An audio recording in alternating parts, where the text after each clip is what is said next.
June 16th is right around the corner when Flash, nearly 10 years after they announced that a Flash movie was coming, June 16th, it arrives. Now, just a couple of weeks ago, we were lucky enough to actually watch The Flash at CinemaCon in Las Vegas. Not going to bury the lead. We loved it. I thought it was absolutely fantastic.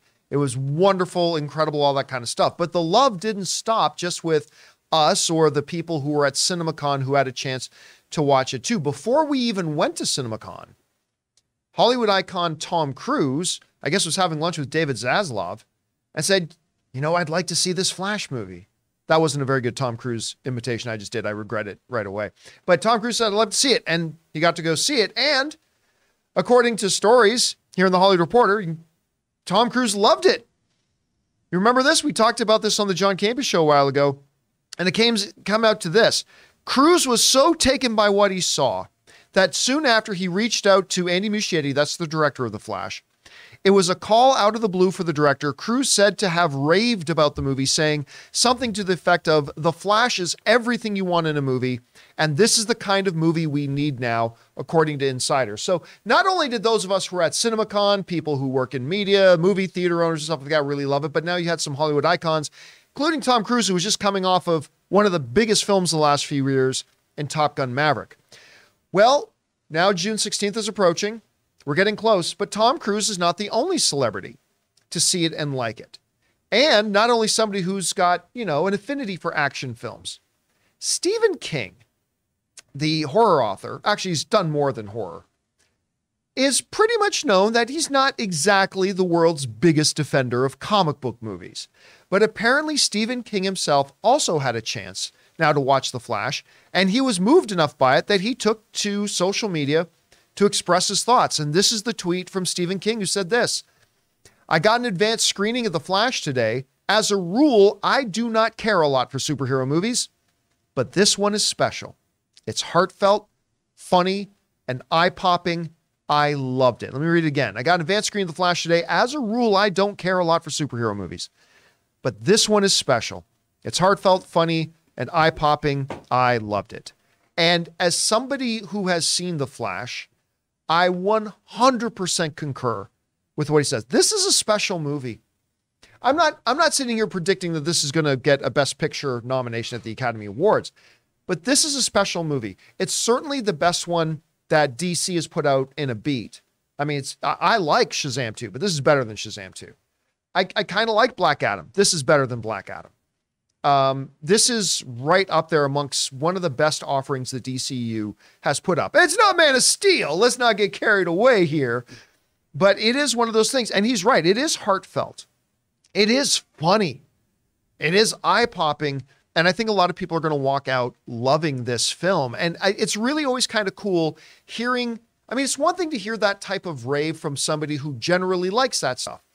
It's actually really nice to hear it from somebody who usually doesn't. You know what it reminds me of? When we started hearing the great positive feedback from people who have never played Dungeons & Dragons about the Dungeons & Dragons game. Yeah. Or Dungeons & Dragons movie, I should say. That's kind of what I get here from Stephen King. Anyway, Chris, you are the one person in the group who did not get to see Flash yourself. Yeah. You were within half a mile of the theater when it was playing. But, you see, we talked about the Tom Cruise comments. We're now seeing Stephen King's comments. What do you think about what King had to say here? Well, I didn't get to see The Flash, but I did have one Logan Peets acted out as a one-man show. I was there. I saw it. That was impressive. Beat for beat. He's great. I think that Stephen King, he's somebody who has seen so many of his own works adapted poorly. Yeah, that's true. His son is a very well-established comic book writer, Joe Hill, who obviously did Lock and Key.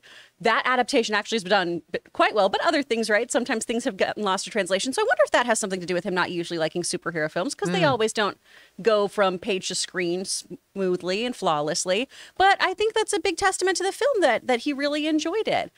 We were trying to find some quotes earlier that he said about comics in general, and I do like that Stephen King while he's not a big fan of these movies, typically still appreciates this kind of genre. Yeah, and he doesn't go out of his way to bash like some other filmmakers. And he's got a great quote about how these movies and comic books are very counter to the idea of violence culture, of that, you know, only weak people, bad guys use guns, strong people fight without them. And so he obviously can see merit in them, even though they aren't for him. So it's really cool to see him have some congruency there of, I can see why people like this. And hey, I actually am one of the people who like this particular one. So point for you, Batman Flashpoint.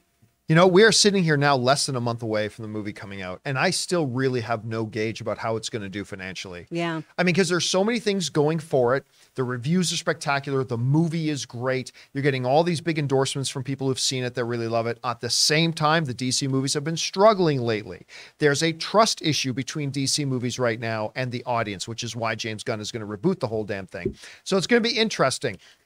Guys, we want to take a second to thank a sponsor of this video, ExpressVPN. Guys, it is 2023, and online privacy and security has never been more important. You see, every device, phones, computers, tablets, has a unique IP address, which is like an internet phone number and reveals personal information about you. It's super simple for somebody online who knows what they're doing to find your IP address. If you've ever clicked on a sketchy link or opened an email from somebody you don't know, your IP address could become exposed. Now that's where ExpressVPN has your back. ExpressVPN is an app that hides your real IP address and replaces it with a dummy one, keeping you safe and private. And you don't have to be some kind of techie to use a VPN. Guys, it is so easy to use. Just download the ExpressVPN app on your phone or computer, tap one button to turn it on, and you're protected. And if you like your streaming entertainment, here's the coolest part. They let you choose what country you want your IP address to look like it's coming from. This is incredibly useful because services like Netflix and Disney Plus give you different shows depending on what country you're in. So secure your family's online activity and unlock tons of new shows by visiting expressvpn.com/Campea. Use my link and you can get 3 extra months free. That's expressvpn.com/Campea. Go to expressvpn.com/Campea to learn more.